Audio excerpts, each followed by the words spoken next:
주영진의 뉴스브리핑 정치 여담 야담 본격적으로 시작을 해보도록 하겠습니다. 오늘도 집권여당 국민의힘 내부 상황이 심상치 않다. 갈등과 긴장이 고조되고 있다는 소식 먼저 여러분께 전해드리도록 하겠습니다. 김근식 전 국민의힘 비전전략실장, 홍정민 더불어민주당 의원 나오셨습니다. 두 분 어서 오십시오. 안녕하세요.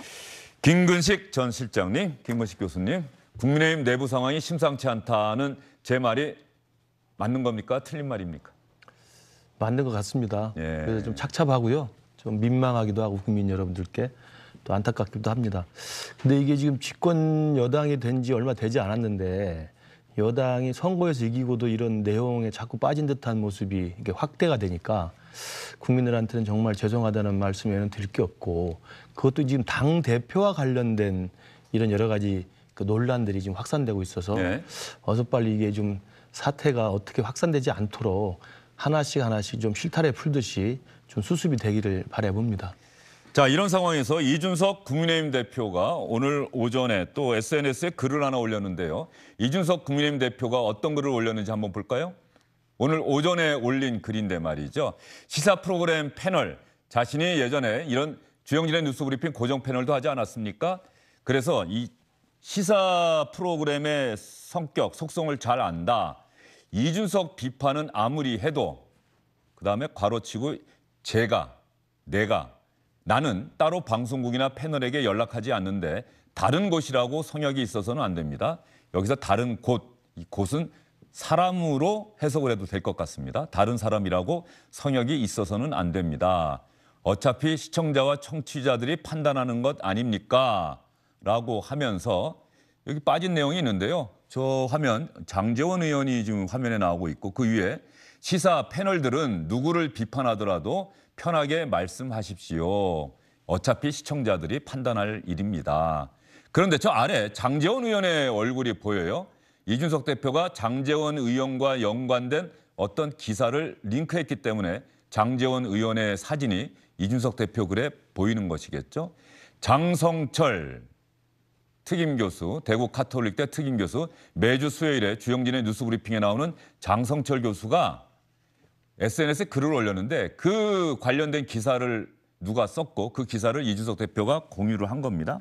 장성철 교수가 어떤 글을 썼느냐. 저는 장제원 같은 분은 정권에 위험하다고 생각합니다. 자신의 행태에 대해서 비판했다고 방송국에 전화해서 문제 제기하고 항의하는 게 권력 실세가 할 일인지 모르겠다. 권력을 잡으니 과거로 돌아갑니까?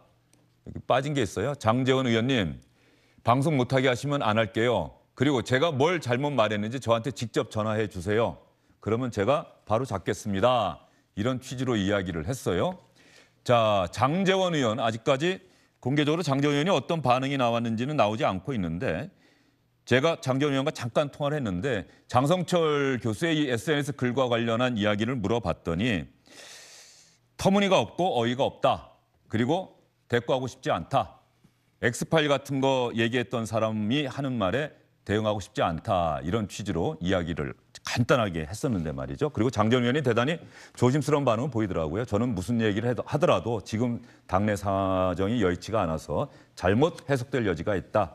아무 말 하지 않겠다. 이렇게 이야기를 하고 있는데 지금 저 장성철 교수의 글, 이준석 대표의 글, 주거니 박건이에요. 저도 이제 장성철 교수를 그러면 사실 전화를 좀 통화를 해서 좀 물어볼 거 그랬습니다. 네. 근데 물론 이제 장성철 교수가 지난 대선 기간에 이른바 이제 엑스파일 논란을 일으켜서 좀 허언을 했던 것으로 이제 많이 알려져 있는 분인데 어쨌든 오늘 올린 이 SNS에는 본인이 출연한 것이겠죠. 본인이 출연한 어디 방송에 나가서 장제원 의원을 좀 비판을 했더니 장제원 의원이 자기가 듣기로는 장제원 의원이 그 방송국에 전화를 해서 항의를 했고 그 방송국 측에서 이제 장성철 교수한테 이러저런 이야기를 했다는 걸로 보여요. 그러니까 저게 사실이라면 공개된 화면에서 어떤 특정한 패널이 나와서 장제원 교수를 비판했다고 해서 장제원 의원이 방송국에 항의했다는 이야기인데 그게 가능할지는 잘 모르겠습니다. 물론 가능할 수 있겠죠. 근데 그게 그렇게 했을까 과연 장제원 의원이 아무리 뭐 문제가 있다고 하더라도 그렇게 하기는 쉽지 않아 보이거든요. 그래서 저는 우선은 이 진실 공방의 뭐 싸움이 더 확산될지 뭐 어떻게 진화가 될지 모르겠습니다만 장성철 교수가 우선 어느 방송국에 어떤 사람이 자기한테 전화로 그런 이야기를 해줬고 그분의 전언에 따르면 장제원 의원이 자기 비판에 대해서 항의했다라고 하더라라고 좀 실체에 가까운 이야기를 먼저 해주고 그에 대해서 장제원 의원도 그런 이제 추가적인 어떤 사실관계를 이야기하면 장제원 의원이 입장을 밝히는 것이 수순일 것 같습니다. 예.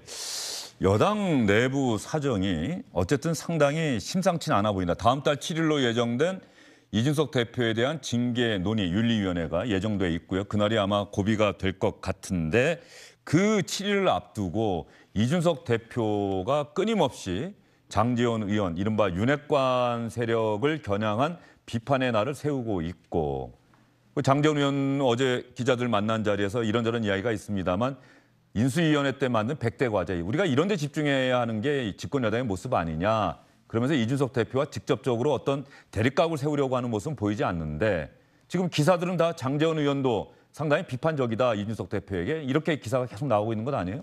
뭐 우리 앵커께서도 잘 아시겠지만 언론이라는 특히 기자분들은 그 당내에서 서로 싸움을 하는 것이 가장 기사에 관심이 많지 않습니까? 그렇기 때문에 아마도 이제 이준석 대표와 윤핵관이라고 불리는 사람들 사이 갈등을 계속 기사화시키는 것은 우리가 이제 익숙하게 볼 필요가 있고요. 저는 이제 이 부분에 대해서는 이준석 대표에게 제가 한 말씀을 드리면 네. 이 사건이 막 복합적으로 요즘에 윤석열 정부가 하는 이야기가 복합 위기 시대라고 하지 않습니까? 지금 우리 당내가 지금 복합 위기입니다. 근데 복합 위기는 좀 그 위기들을 좀 갈래를 쳐줘야 되는 거거든요. 한꺼번에 이게 뒤엉켜서 싸우면 계속 기사거리 나올 수밖에 없습니다. 갈래를 쳐줘야 되는데 첫 번째, 당대표가 의혹을 받고 있는 윤리위원회에 제소된 징계 문제가 한 건 있죠. 요거대로 저 사실은 이준석 대표는 결백을 주장하거나 증거를 가져오거나 설명을 하고 이게 7월 7일이면 정리가 되는 겁니다. 이제 그 부분은 그 부분대로 서로 간에 진술을 가지고 의견을 또 논박을 하면 되는 거고요. 징계 문제는 이준석 대표가 네. 이준석 대표 스스로가 개인이 돌파해야 할 문제다. 네. 그런 거죠? 어쨌든 윤리위원회라고 하는 당내 공식 기구에 제소가 됐고 거기서 징계에 대한 논의를 시작했기 때문에 결론이 날 때까지는 최소한 자기 스스로의 해명도 하고 설명도 하고 논박도 하는 건 필요해 보입니다. 근데 이것하고 윤핵관이라고 하는 장제원 의원을 끌어들인 건 제가 볼 때 이준석 대표로서 전략적으로도 맞지 않아요. 왜 그걸 확대합니까, 전선을. 여기저기 폭탄을 터뜨려놓고 같이 싸우자고 하면 이준석 대표 스스로도 싸움하기엔 너무 다방면으로 전선을 확대하면 결국 불리한 거 아시잖아요. 하나만 집중할 필요가 있는 것이죠. 그래서 저는 윤리위원회에 올라가 있는 이른바 성상납 의혹과 뭐 증거인멸 교사 의혹에 대해서는 이준석 대표가 충분히 대응할 수 있는 여지가 있다고 저는 개인적으로 생각합니다. 확인된 게 없기 때문에. 그러면 그거에 집중하면 되는데 이걸 안철수 의원에게도 폭탄 하나 던지고 또 장제원 의원에게도 폭탄 하나 던지고 이렇게 계속 확대를 하니까 당연히 언론에서 볼 때는 이 싸움이 결국은 윤리의 징계 문제는 그 물밑에서는 이준석 대표와 이준석 대표를 제거하려는 윤핵관 싸움이다라고 그림을 그리게 되는 거거든요. 이준석 대표가 그걸 염두에 두고 그렇게 행동하는 것이다. 그렇게 볼 수 있을까요? 그렇지 않고서야 저렇게 저는 전선을 무리하게 확대할 이유가 없다고 지금 생각합니다. 김근식 전 실장이 보기에 네. 윤리위원회가 그러니까 이준석 대표 측은 그렇게 생각하는 것 같아요. 이게 갑자기 뭐 성상납이나 증거인멸 의혹을 다룰 윤리위원회가 소집된다. 이것 자체가 배후에 누군가 있는 것 아니냐. 나를 제거하려는 그렇죠? 이게 있다고 생각하는 것이고 반대쪽에 뭐 장제원 의원이나 이른바 윤핵관 쪽에서는 그게 무슨 말이냐. 그 윤리위원회가 독자적인 기구인데 이양희 위원장, 윤리위원들이 독자적으로 결정한 것 아니냐. 그렇죠. 거기에 왜 우리를 끌어들이냐. 어느 쪽 말이 맞는 거예요? 구체적인 사실은 시민단체가 윤리에 제소를 한 겁니다. 그 제소한 걸 윤리 차원에서 특히 이양희 위원장이 검토해보고 이거 징계 논의를 시작해도 되겠다라고 결정을 해서 회의가 시작이 된 겁니다. 이게 답니다.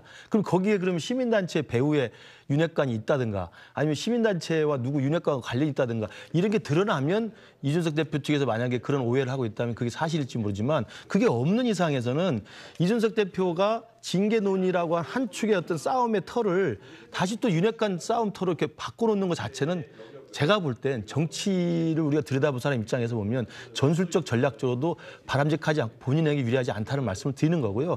그건 있습니다. 윤리위원회에 올려진 이준석 대표의 징계 문제에 대해서 저도 이제 당협을 운영하고 당원들 만나보고 여론을 들어보니까 압니다만 이른바 이제 강성 보수 지지층들 있지 않습니까? 이분들 특히 가세현을 지지하는 분들 많은데 강성 보수 지지층에서는 이준석 대표에 대한 불만이 상당히 강해요. 품행도 안 좋고 노선도 안 맞고 윤석열 대통령한테 대들고 굉장히 그 분위기가 안 좋습니다. 그러면 그 강성 지지층 입장에서는 어떻게든 이준석 대표를 끌어내려야 우리 당이 산다 이런 입장들이 감정적으로 있어요. 근데 그건 그거고 윤리의 징계 문제는 징계 문제인데 그렇다고 그 이준석 대표는 이 강성 지지층의 배후에 윤핵관이 있다라고 또 생각을 하고 있다라고 한다면 이거 설명이 좀 필요한 부분이잖아요. 저는 그래서 이준석 대표에게 징계 자체에 좀 몰두해서 이 문제가 빨리 수습되고 마무리될 수 있도록 전설을 하나로만 선택해서 집중하라는 말씀을 드리고 싶어요. 금방 들어온 뉴스가 하나 있는데 다음 달 7일이 윤리위원회가 열리는데 말이죠. 그 하루 전날 윤석열 정부 들어서 첫 고위 당정대, 윤석열 정부에서는 당정청이 아니라 당정대 혹은 당정용이 될지 모르겠습니다만 이게 회의가 열린다라고 하는 거예요. 그 하루 전날 고위 당정대 회의가 처음으로 열린다. 이건 또 어떻게 봐야 할지, 이 하루 앞두고 열린다. 어떠한 모습으로 국민들에게 비춰질지 좀 생각해 봐야 되고요. 홍정민 의원님 오랜만에 나오셨는데 지금 국민의힘 얘기가 너무 길게 나오는데 홍정민 의원님이 보시기에 어쨌든 민주당 의원이지만 국민의힘의 상황, 특히 이준석 대표라고 하는 젊은 정치인에 대해서는 관심을 상당히 갖고 계실 것 같은데 어떻게 보고 계세요? 예, 당연히 이제 젊은 정치인이 예. 당대표가 된 시점에서는 굉장히 기대와 좀 부러움이 있었던 건 사실이고요. 근데 지금 상황에는 사실은 엄청난 위기가 있잖아요. 지금 우리가 물가도 엄청 네. 오르고 있고 세계 경제가 좀 금리도 미국 올리고 우리도 올라간다 이런 얘기가 있는데 너무 국민들이 걱정되는 이 상황에서 그 50일밖에 출범된 지 50일도 갓 지난 이런 집권 여당의 당대표와 그 대통령 윤핵관이라고 이제 관련된 정치인들이 대외적으로 이렇게 치열하게 갈등처럼 보이는 상황이 좀 적절해 보이지는 않는데 국민 입장이건 민주당 입장이건 굉장히 좀 힘듭니다. 이런 부분이. 예. 예. 그런데 홍정민 의원도 이제 저 국회의원 되시고 2년이 지났는데 말이죠. 민주당도 얼마 전에 지방선거 끝나고 나서 뭐 엄청 시끄러웠잖아요. 그러니까 누가 다음 당대표가 돼야 하느냐, 이재명 의원이 나와도 되느냐, 나와야 된다, 나오면 안 된다. 뭐 이런 것들이 따지고 보면 좀 비슷한 양상 아니었겠습니까? 어떻게 보셨어요? 그렇죠. 이제 당내에 저희는 전당대회가 예정돼 있기 때문에 그 당내에 어떤 식으로 이제 당대표가 될 거냐 아니면 어떻게 될 거냐 이런 부분이고 지금 아까 보면은 페이스북에 네. 이렇게 서로 당대표가 공개적으로 이제 저격을 한다거나 아니면 그렇죠. 이 부분에 대해서 다른 분도 이제 말을 한다거나 이런 부분이 좀 저는 이해가 되진 않습니다. 사실은. 이해가 되지 않는다. 예, 이해가 되지 않는다라고 하는 것은 대표는 저런 글을 쓰거나 저런 말을 공개적으로 하는 게 적절치 않다 그런 생각이신 거예요? 꼭 그런 건 아닌데 예. 당내에서 좀 풀 수 있는 문제처럼 보이거나 어떤 경우는 이 시기에는 좀 적절해 보이지 않는데 더 이렇게 키우는 느낌이 들어서 그 부분이 제 입장에서는 사실은 좀 잘 이해가 안 된다는 예. 말씀입니다. 네. 이준석 대표와 이른바 뭐 윤핵관이든 아니든 이게 실체가 있는 것인지 아닌 것인지 시청자분들은 그렇다고 실체가 있는 것이라고 생각하는 분들도 있으실 거고 아까 말씀하신 것처럼 이건 이준석 대표가 그리는 이 징계 국면을 타개하기 위한 이준석 대표가 만들어오는 밑그림이다라고 생각하시는 분도 있을 것 같은데 당권 투쟁이라는 말이 많이 나오잖아요. 네, 그래서 네. 당권을 장악하기 위한 이준석 대표를 몰아내고 그 자리를 뭐 누군가 뭐 이준석 대표 측의 주장에 의하면 뭐 안철수 의원이 하든 또 누군가 비대위원장하고 그다음에 전당대회 열어서 다음 총선까지 직접 책임질 새로운 당대표를 선출한다든가 이런 당권 투쟁이 있는 거예요? 없는 거예요? 당권 투쟁이라고 이게 비화되는 건 아까 말씀드린 것처럼 징계권이 남아있기 때문에 당권 투쟁이라는 이야기가 나오는 예. 거고요. 이게 7월 7일 날 아무 혐의 없거나 아니면 당대표직을 유지하는데 전혀 상관이 없는 정도의 결과가 나오면 당권 투쟁은 나올 수가 없는 거죠. 예. 임기가 1년이 보장이 됐는데 어떻게 당권 투쟁이 나오겠습니까? 그래서 저는 당권 투쟁이라고 이 자체를 좀 확대해서 가는 건 좀 지나친 억측이라고 생각이 들고요. 예. 다만 지금 문제는 우리 당내에 국민의힘의 당대표인 이준석 대표와 또 이준석 대표 이후 포스트 이준석을 생각해 봤을 때 이 다음 당권을 생각하시는 분들 사이에 일정한 감정과 불편함이 있을 수는 있다고 봅니다. 그건 대선 과정에서 몇 차례 드러났던 게이기 때문에 그렇다고 한다면 이걸 임기가 남아있는 대표를 흔들기 위해서 윤리나 징계 문제를 가지고 여론화시키고 이거 가지고 계속 공격해야 되는 것도 제가 볼 때는 굉장히 바람직하지 않고, 또 마찬가지로 윤리에 있는 징계 문제를 마치 본인의 나중에 희생양 어떤 그 코스프레라든지 희생양 프레임을 만들기 위해서 다양하게 윤핵관과 안철수 대표까지 전선을 확대해서 나는 결국 이들에 의해서 포위당해서 나는 익사당하는 꼴이다 라는 걸로 계속 만들려는 의지가 만약에 이준석 대표의 계산이 있다면 이것도 바람직하지 않다고 봐요. 양쪽 다 그건 자제해야 된다고 봅니다. 그래서 제가 누차 말씀드린 것처럼 이 복합위기를 좀 가르마를 타줘서 윤리의 징계 문제는 7월 7일에 정리하는 걸로 끝내고, 당권 투쟁은 지금 가상치도 않은 이야기니 그 이후의 상황을 보고 당대회를 새로 해야 되는 상황이 오면 그때 당권 투쟁을 하면서 당대회에 나올 수 있는 대표 주자들이 이야기를 하면 되는 것이지, 이게 막상 엉켜가지고 이야기를 하니까 저는 굉장히 좀 이 실제보다 침소봉대된다는 느낌이 있고요. 아까 질문하신 내용 중에서 이준석 대표도 이런 모든 당내 분란과 갈등의 이런 진행 상황을 실시간 생중계하듯이 SNS에 올릴 필요는 없다고 봅니다. 네. 그 이야기를 뭐하러 올리는지 저도 좀 궁금하고요. 당대표는 국정 운영을 뒷받침하기 위해서 어떤 정책적인 자기의 어떤 의견이나 입장을 낸다든지, 아니면 야당과의 현안에 대한 어떤 입장차가 있으면 그 설득하고 논박을 한다든지, 이런 식의 싸움들을 할 수가 있지만 당내에 진행되는 모든 시시콜콜한 것들을 다 전화로 해결할 수 있는 문제지 않습니까? 저 장제원 의원하고는 전화를 해결하기 좀 그렇겠지만, 오늘 또 문제가 됐던 김정재 의원이 그 뭐 틀리게 이야기했다고 그래서 바로 또 페이스북에 올리잖아요. 김정재 의원이 어제 그 자리에서 예, 얘기죠? 맞습니다. 예. 그런 건 전화하면 예. 충분히 가능한 이야기입니다. 예. 김정재 의원이 합리적인 분이시고 예. 그걸 왜 SNS에 올려가지고 이걸 또 크게 키웁니까? 김근식 교수도 이야기하니까 점점 이준석 대표에게 좀 비판적인 것 같아요. 좀 자제해주고 예. 신중해 주시길 예. 바란다는 이야기죠. 알겠습니다. 지금 상황이 홍정민 의원도 뭐 잘 들으셨겠습니다마는 아침에 장성철 교수가 장제원 의원이 내가 출연한 어젯밤 프로그램이라고 하네요. 어젯밤에 출연한 그 뉴스 전문 채널에 출연해서 얘기를 했는데, 그 이야기를 듣고 장제원 의원이 해당 언론사의 누구에게 책임자에게 전화를 걸었고, 그 책임자 위에 있는 사람이 자기에게 그런 사실을 알려왔다라고 장성철 교수는 주장을 하고 있고, 그러자 이준석 대표가 그 관련 내용을 쓴 기사를 링크하면서 저를 비판하는 거 편하게 하십시오. 저는 그렇게 해왔습니다. 다른 곳이라고 성역이 있어서는 안 되겠죠. 뭐 얘기는 장제원 의원도 마음껏 비판할 수 있어야 된다, 이런 취지인 것 같은데, 장제원 의원은 장성철 교수의 주장에 대해서 터무니없고 그래서 어이가 없어서 대응하지 않으려 한다, 이렇게 이야기를 하고 있습니다. 자, 이준석 대표가 어제 SBS 주영진의 뉴스 브리핑에서 김정재 의원이 혁신위원 13명 가운데 최고위원들에게는 1명씩 추천해달라고 하고 이준석 대표만 5명을 추천했다. 혁신위원회가 이준석 대표의 사조직이란 말이 그래서 나오는 것이다. 그랬더니 바로 이준석 대표가 그 부분에 대해서 SNS에 글을 올려서 야, 이제는 익명으로 하지 말랬더니 실명으로 허위 사실을 이야기한다, 이렇게 이야기를 했어요. 어제 김정재 의원 발언, 이준석 대표의 SNS 글 한번 보겠습니다. 네. 이준석 대표가 지금 출범시킨 혁신위, 예. 혁신위에 대해서 한마디 드리자면, 혁신위가 13명으로 구성이 되는데요. 그 최고위원들 보고 한 사람씩 추천을 하라고 그러고 본인이 5명을 지명을 했습니다. 그러니까 이준석 대표의 혁신이라고 보시면 됩니다. 예. 그래서 그 배현진 의원이 이거 사조직 아니냐. 이준석 대표가 SBS 방송에서 김정재 의원이 제가 혁신위에 5명을 지명했다는 허위 사실을 이야기했다. 이렇게 혁신위를 지속적으로 조직적으로 흔드는 이유가 무엇인지 궁금하다. 김정재 의원은 5명이 누군지 밝혀야 할 것이다 라고 이야기를 했어요.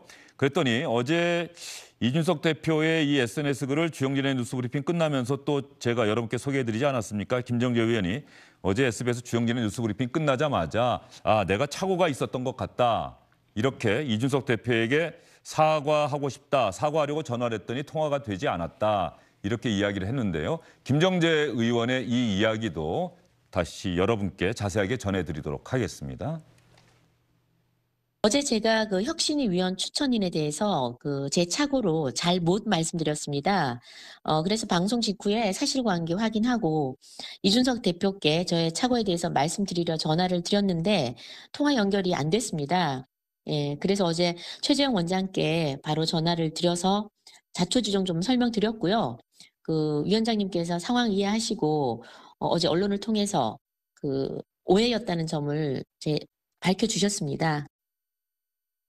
제가 최종 혁신위원 추천인을 확인 안 한 제 잘못은 있는데요. 뭐 잘못하면 사과하는 게 당연하다고 봅니다.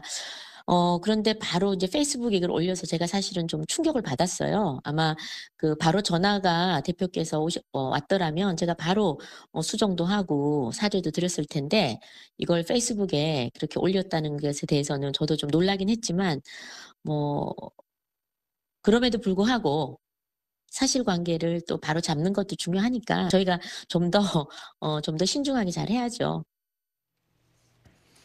예, 김정재 의원 사과하면서도 또 이준석 대표가 이렇게 신속하게 SNS에 글을 올리실 줄은 몰랐다 또 이렇게 이야기를 하는데 말이죠. 그렇죠. 아까 제가 말씀드린 것처럼 이게 사소한 건 아닐 수도 있겠는데 어쨌든 이런 발언 하나하나가 지금 그럼요. 전부 다 국민의힘에서는 논란이 되는 거예요. 전화로 할 수 있는 거 아닙니까? 네. 물론 이제 김정재 의원이 확인이 안 된 상태에서 이런 공중파에서 이야기를 했던 것이 기분 나쁠 수는 있겠죠. 그러나 김정재 의원에게 전화해서 그러면 그 정정해 달라고 요구를 하면 뭐 정정 안 하겠습니까? 그렇게 충분히 풀 수 있는 문제인데 바로 그 SNS 올리니까 어떻게 보면 또 그런 생각도 드는 것 같아요. 모든 걸 실시간으로 다 모니터링을 하고 있나 이런 생각. 저도 지금 그래서 이준석 대표가 내 발언을 보고 있지 않나 생각이 들 정도가 되는데 그럴 필요가 없는 거거든요. 당 대표가 업무가 얼마나 많고 이것저것 해야 될 일이 많지 않겠습니까? 그러면 집권 여당의 대표이고 그렇기 때문에 국정 운영에 도움을 줄 수 있는 그런 정책적인 그런 내용에 대해서 여러 가지 활동들을 좀 해나가고 아니면 야당과의 여러 혈안들이 많지 않습니까? 원구성 문제는 뭐 원내대표가 한다 하더라도 지금 여러 가지의 야당과의 의견 차이가 있는 것들에 대해서 국민들에게 설득하고 논쟁하고 이런 것들을 해도 충분히 가능한 것인데 당내에 뭐 흰머리카락 3개 올려놓고 궁금증을 자아내긴다든지 아니면 간장 이야기를 해서 괜히 또 오해를 불러일으킨다. 간장은 다 알려졌는데 흰머리카락 3개는 김근식 교수가 보기에는 뭐 그것도 세 사람 얘기한 겁니까? 그렇게 저는 해석을 될 것 같아요. 해석이 그렇게. 그러니까 그 흰머리카락 3개로서 이제 간장에서 우리 안철수 의원하고 장제원 의원하고 이제 배현진 의원하고 최근 싸웠기 때문에 3명을 이제 드러내려고 한 것 같은데 지금 속마음은 모르죠. 그런데 그것도 보십시오. 그 3분이 지금 징계 건하고는 아무 상관이 없는 사람들이에요. 그냥 자기와 그 언쟁을 한 사람들이거든요. 물론 배현진 의원과 이준석 대표의 언쟁과 이게 국민들한테는 다 안 좋게 보이긴 합니다만 그렇다고 또 그렇게 또 그걸 시사하는 듯한 그런 SNS 올리는 것도 국민들이 보거나 언론에서 볼 때는 기사를 쓰겠습니다만 지금 윤석열 정부 출마한 지 2달도 안 됐는데 계속 당내에서 이런 식의 집안 싸움 하는 게 보기 좋겠습니까? 조금 좀 자제했으면 좋겠다. 그리고 이준석 대표에 대한 징계권에서 아까 말씀드린 것처럼 그런 보수 강성 지지층 분들이 이준석 대표를 처음부터 싫어했기 때문에 이 부분에 대해서 징계를 통해서라도 끌어내려야 되겠다는 그런 주장들이 있는 것에는 저는 단호히 반대합니다. 이준석 대표의 노선이나 행태에 문제가 있으면 당의 공식화된 시스템을 통해서 토론하고 논쟁해서 문제를 해결해야지 너 기분 나쁘고 미우니까 죄를 만들어서 끄집어내야 되겠다. 이런 식의 만약에 정서가 있다고 한다면 이건 당을 해치는 거라고 생각합니다. 김근식 교수는 장제원 의원이나 배현진 의원이나 안철수 의원에게는 하고 싶은 이야기가 없습니까? 이준석 대표에게는 당대표여서 지금 상당히 많은 이야기를 장제원 의원은 지금 사실 공개적으로는 예. 자기가 모여가지고 이걸 무슨 개파를 모으고 있는 것도 아니다. 예. 그다음에 이준석 대표와 갈등이 있는 것도 아니다라고 선을 그었기 때문에 제가 뭐 할 말이 없는 거고요. 안철수 의원도 지금 사실은 뭐 이준석 대표랑 기싸움을 합니다만 그게 이제 국민의당 최고위원 2명 추천 가지고 이야기하는데요. 그 부분은 저도 이준석 대표의 말도 일리가 있고 안철수 대표의 말도 일리가 있는데 두 분이 만나서 해결하면 되는 거 아닙니까? 그것도 간단하게 해결할 수 있는 문제인데 그걸 지금까지 질질 끌고 있지 않습니까? 그 배현진 최고위원은 제가 아까 말씀드린 대로 이준석 대표가 악수를 안 받은 것도 어른답지 못하고 그렇다고 지나가면서 카메라가 돌고 있는데 최고위원이 당대표 어깨를 치는 것도 타당하지 않죠. 그렇게까지만 말씀드리겠습니다. 예, 알겠습니다. 민주당은 박지원 전 비대위원장이 이제 물러났는데 박지원 전 비대위원장은 끊임없이 SNS 통해서 자신의 의견을 이야기하고 민주당 의원들이나 또 강성 당원들은 또 박지원 전 비대위원장을 강하게 비판하고 박지원 전 비대위원장이 전당대회에 출마하느냐 안 하느냐 뭐 이런 얘기도 좀 나오고 있는 것 같은데 지금 민주당 상황은 어떻습니까? 박지원 전 비대위원장 또 중심으로 한번 이야기를 한다면. 사실 박지원 비대위원장님이 그 언론에서는 이제 언급이 되는데 내부에서는 그 정도는 아닌 것 같고 예. 그리고 굳이 페이스북 같은 얘기를 뭐 드리면 지금 말씀하신 대로 이준석 대표처럼 사실 당대표직을 갖고 있고 더구나 지금 중요한 현안들이 있는데 거기에 더 집중하는 모습을 보이는 건 정말 문제가 있다고 생각을 하고 근데 박지원 비대위원장 전 비대위원장이라 아마도 이제 당 내에서 여러 가지 얘기를 하고 싶어도 뭐 할 수 없어서 뭐 페이스북을 사용할 수도 있겠지 않았나 이런 그렇죠. 생각을 지금 당직은 없으니까. 살짝 들고 그런 전당대회 관련해서는 저희가 이제 얼마 남지 않았고 전준희도 출범해서 지금 여러 가지 논의가 오가기 때문에 뭐 그런 논의는 많이 있습니다. 예. 이번 전당대회에서 민주당에서 이게 꼭 대표뿐 아니고 최고위원이나 지도부를 선출할 것 아니에요. 젊은 정치인들이 민주당의 전면에 나설 가능성 어떻게 보세요? 실제로 이제 많이 논의가 됐었고 출마를 권유도 많이 서로 하는 것 같고 아마도 가능성은 높다고 생각은 합니다. 네. 전면에 나설 수는 있고 또 얼마나 많이 그 뜻에 동의를 해서 실제로 어떻게 되는지는 이제 지켜봐야 되고요. 예. 홍정민 의원도 이제 권유를 받고 국회의원 선거에 출마를 해서 국회의원이 되고 2년이 넘는 시간이 지났는데 그러니까 민주당의 모습, 국회의 모습, 홍 의원이 생각하셨던, 기대하셨던 그런 모습과는 좀 차이가 있습니까? 예상했던 그대로입니까? 어떠세요? 정치를 해보시니까. 뭐 다 말씀드리긴 어렵고 실제로 제가 이제 1기 원내 그 대변인이었고 네. 지금은 또 3기다 보니까 같은 상황이에요. 근데 그때도 아마 원구성 문제 가지고 굉장히 오래 끌었고 지금도 국회가 이제 한 달이 가까이 멈춰 있는데 아직도 원구성에 계속 뭐 절충안이 보이지가 않고 이런 부분이 사실은 국민분들이 보실 때 그때도 그랬지만 지금은 더 위기고 이제 어려운 상황인데 좀 무책임해 보이고 좀 한가하게 이렇게 정치 예. 갈등이나 하고 있다 이렇게 보일 수가 있어서 근데 제가 보기에도 되게 안타까운 상황입니다. 네. 민주당 내부 사정은 어떠세요? 보시기에. 저희는 근데 내부에서 당연히 아까 말씀드린 것처럼 전당대회를 앞두고 있으니까 당에 대해서 어떻게 될지에 대해서 관심은 높지만 다만 이제 국회 운영이라는 게 공식적이고 국가 기구이지 않습니까? 네. 이 부분에 대한 논의는 정말 성심껏 하고 있는데 전혀 응하지 않는 태도가 국민의힘 쪽에 책임이 더구나 집권 여당인데도 불구하고 굉장히 무책임해 보이는 이런 부분은 좀 저는 아니라고 생각이 듭니다. 예, 알겠습니다. 홍정민 의원은 또 이야기하시다 국민의힘을 비판해 주셨는데 원구성 협상은 뭐 가능한 한 원구성 협상이 타결되기까지 민주당이 지금 임시국회 소집 요구서 제출해서 다음 달 1일에는 국민의힘이 협조하지 않아도 단독으로 국회의장과 선출하겠다 이렇게 이야기하고 있는데 보시기에 이게 협상용입니까? 아니면 실제로 그렇게 하겠다는 겁니까? 어떻게 느끼세요?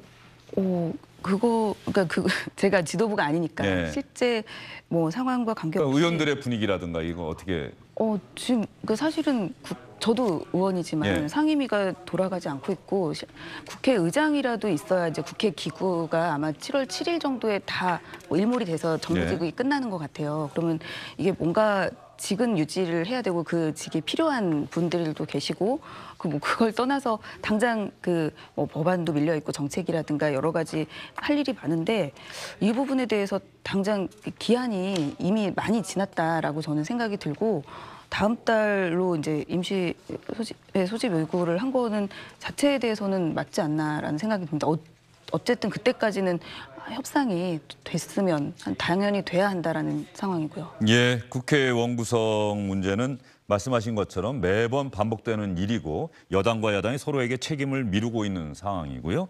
원구성이 될 때까지는 한번 좀 지켜보도록 하겠습니다.